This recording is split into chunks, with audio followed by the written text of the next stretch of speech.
Assalamualaikum warahmatullahi wabarakatuh. Semoga dalam keadaan sehat semuanya. Kali ini kita akan belajar tentang drug related problem. Mengawali bahasan kita terkait DRP, kita perlu mengingat lagi tentang proses terapi, di mana proses terapi merupakan salah satu upaya ya untuk memelihara kesehatan kita.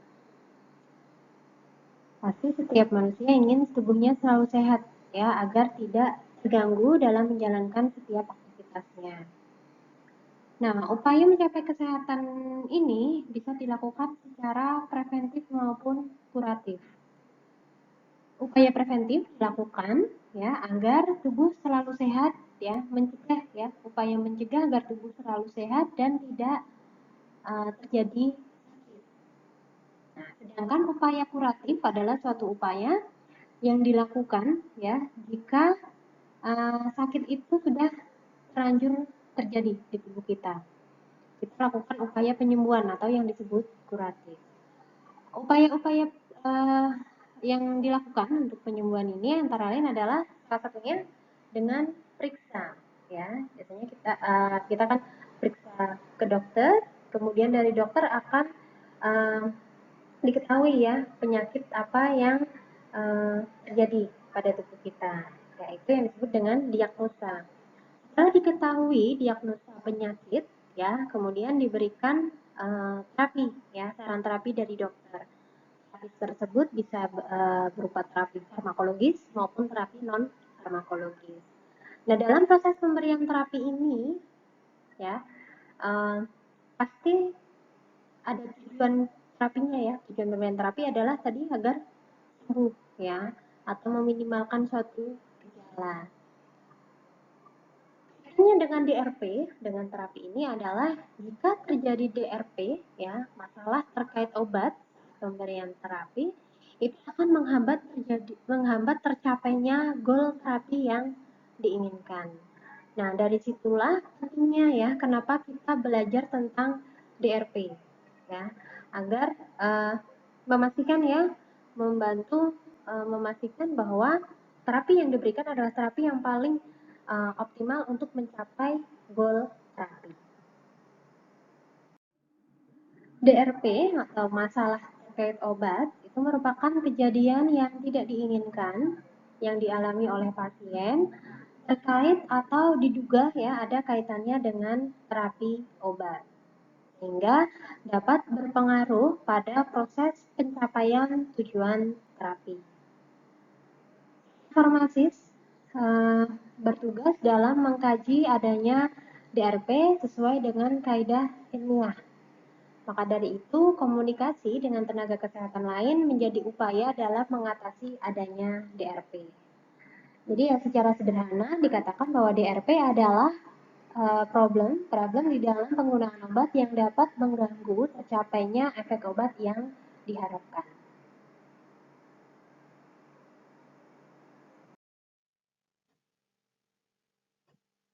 Sejatinya DRP, masalah terkait obat, dapat membawa dampak klinis dan ekonomis, di mana jika terjadi DRP, tujuan terapi tidak akan dapat tercapai, dan semakin besar biaya yang dibutuhkan untuk terapi. Saat ini paradigma tentang pelayanan kefarmasian terjadi perubahan orientasi.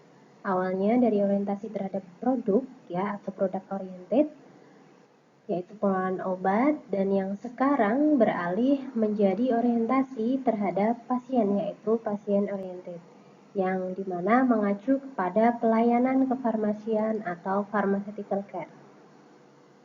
Pada produk oriented ya, pelayanan kefarmasian yang semula hanya fokus pada produk ya sebagai komoditi, sekarang itu berfokus pada pelayanan yang komprehensif yang bertujuan untuk meningkatkan kualitas hidup pasien.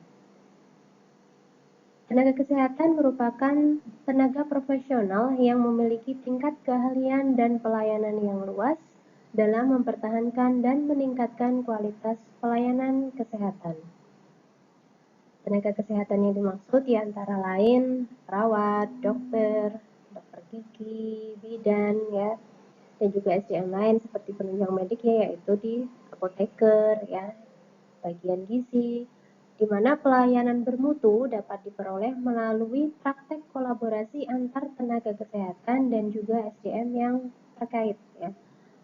Komunikasi dengan tenaga kesehatan lain yang mempunyai keahlian di bidang masing-masing diharapkan dapat mengatasi adanya DRP.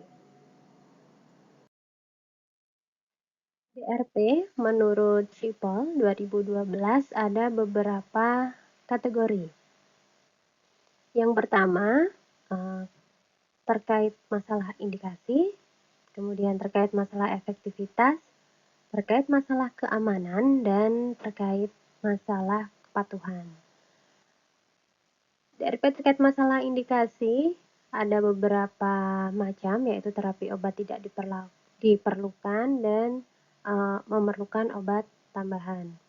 Untuk masalah efektivitas ada dua macam, yaitu DRP obat inefektif dan dosis terlalu rendah. Masalah keamanan ya, ada DRP di mana terjadi reaksi obat yang merugikan atau dosis yang terlalu tinggi.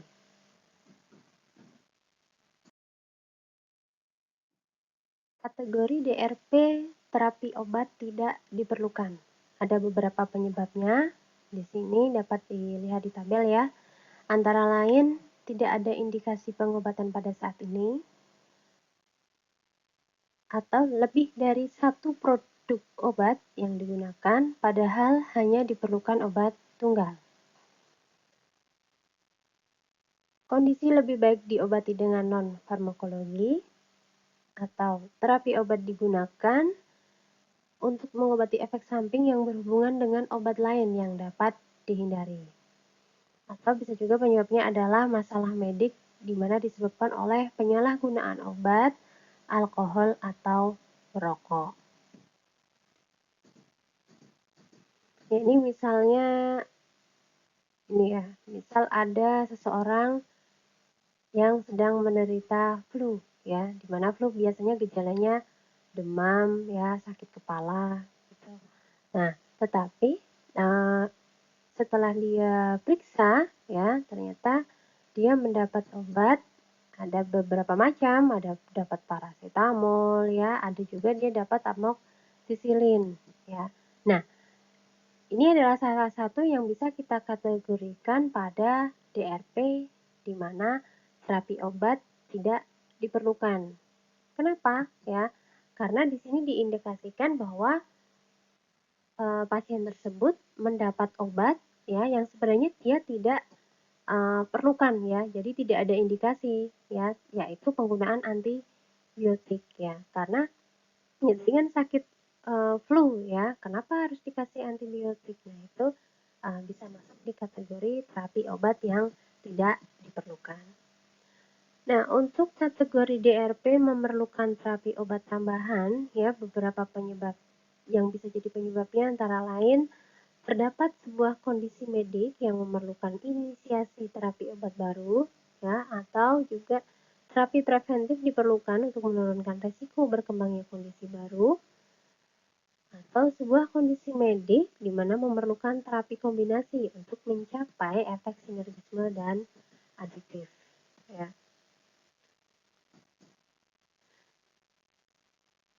Nah, ini misal ada pasien di mana dia menderita beberapa gejala penyakit ya, misal hipertensi, gastritis ya.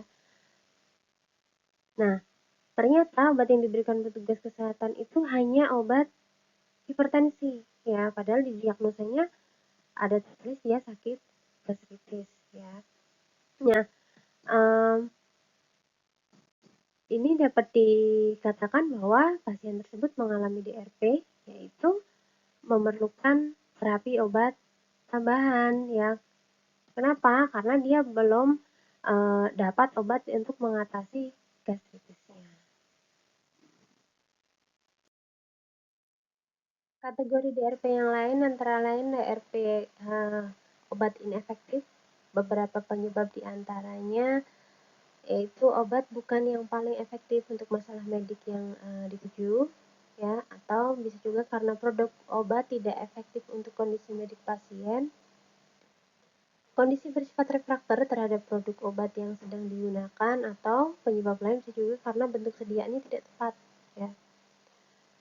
Kategori untuk dosis terlalu rendah, penyebabnya antara lain bisa karena dosisnya terlalu rendah untuk mencapai tujuan terapi, interval dosis terlalu jarang, adanya interaksi obat yang dapat menurunkan kadar obat yang aktif yang tersedia di dalam darah, atau durasi terapi terlalu singkat. Ya. Contohnya apa ya? Ini misal dosisnya terlalu rendah, misal ada pasien hipertensi, dia harusnya dapat dosis captopril 25 mg, ya harusnya dapat segitu, tapi ternyata di resep dia dapatnya 12,5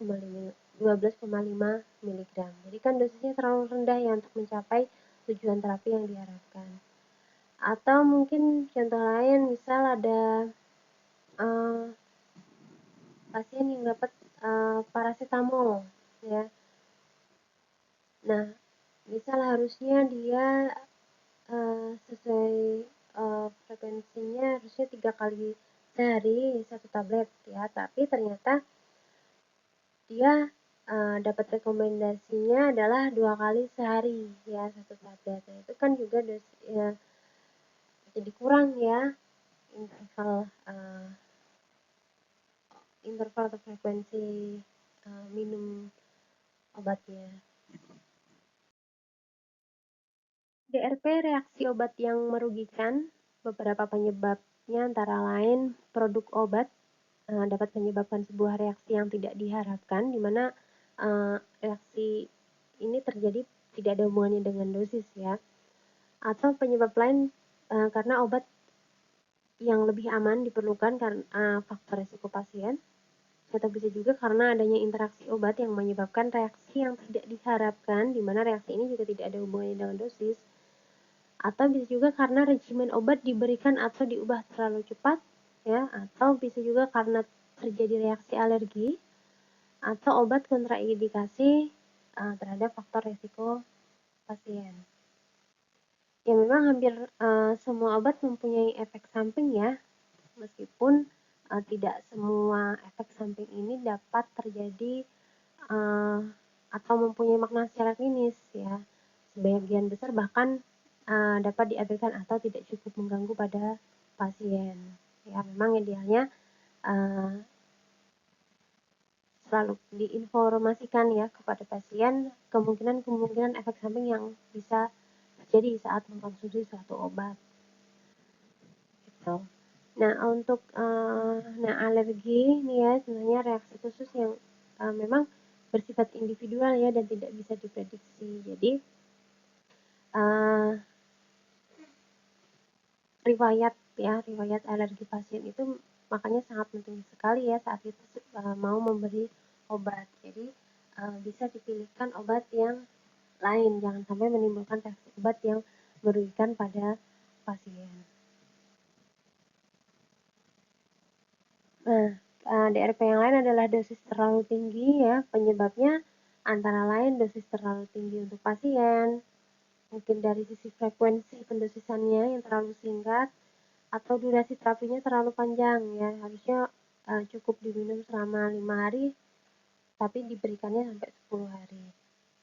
Interaksi obat yang menyebabkan reaksi toksik pada produk obat, atau juga karena dosis yang diberikan terlalu cepat.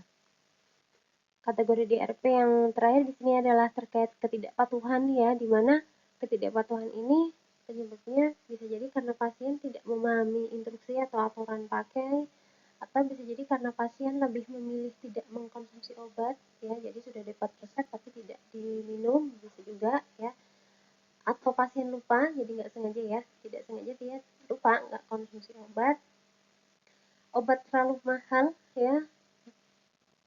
Terus bisa juga karena pasien tidak dapat mengkonsumsi obat sendiri dengan benar, atau produk obat yang diresepkan tadi tidak tersedia untuk pasien, ya. Itu penyebab-penyebab yang bisa memunculkan DRP karena ketidakpatuhan. kepatuhan. Ya, itu tadi terkait drug-related problem atau masalah terkait obat. Semoga bermanfaat. Terima kasih. Wassalamualaikum warahmatullahi wabarakatuh.